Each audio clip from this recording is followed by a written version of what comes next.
warahmatullahi wabarakatuh. Kembali lagi bersama saya Rifda Salsabila dengan NIM 4251821. Nah, kali ini saya akan menjelaskan tentang switching konsep dengan beberapa pertanyaan. Yang pertama yaitu apa perbedaan tabel routing dengan tabel MAC address? Tabel routing adalah tabel yang memuat seluruh informasi IP address dari interfaces router yang lain sehingga router yang satu dengan router yang lainnya bisa berkomunikasi.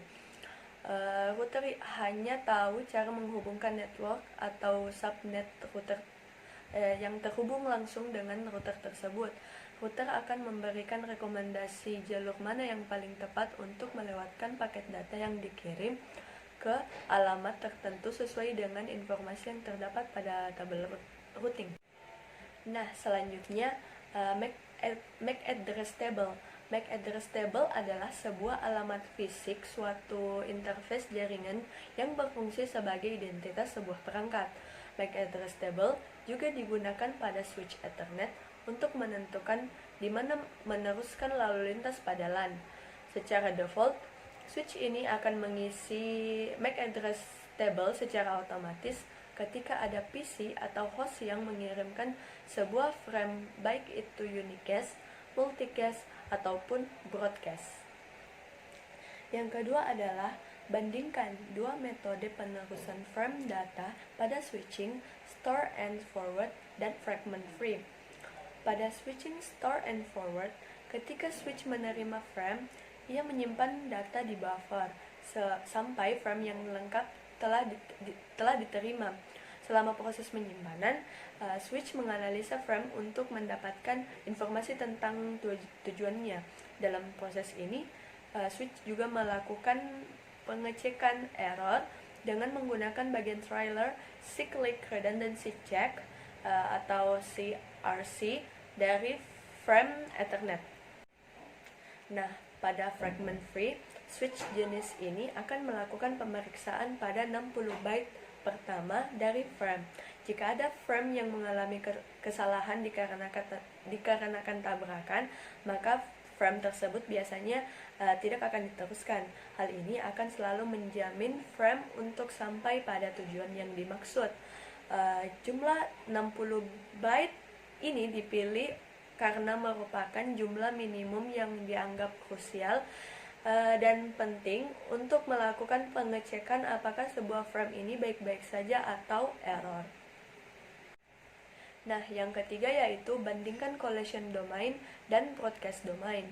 Broadcast domain terjadi di seluruh intermediate device seperti router, switch, hub, access point, yang mana semua klien yang terhubung ke perangkat tersebut akan menerima pesan broadcast. Sedangkan collision domain hanya terjadi pada hub. Nah, kita masuk pada collision domain. Collision domain adalah sebuah frame di jaringan yang dapat bertabrakan dengan satu sama lain karena satu jalur dipakai untuk mengirim dan menerima frame dalam waktu bersamaan.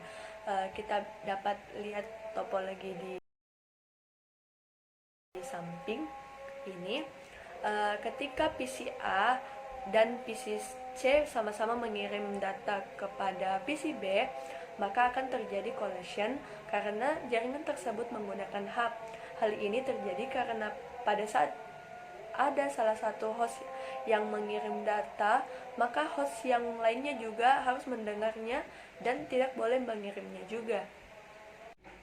Berbeda dengan broadcast domain ini secara umum dapat didefinisikan sebagai semua device atau perangkat yang dapat mengetahui sinyal yang berasal dari perangkat network tertentu yang berada dalam satu segmen. Kita bisa lihat gambar di samping ini. Dari gambar ini terlihat host atau komputer A mengirim data dan semua komputer dalam suatu jaringan tersebut menerima broadcast dari host atau komputer A ini. Dalam kasus ini, jumlah broadcast domain dalam network tersebut adalah 1 broadcast domain. Nah, demikian dari penjelasan saya. Kurang lebihnya mohon dimaafkan. Wassalamualaikum warahmatullahi wabarakatuh.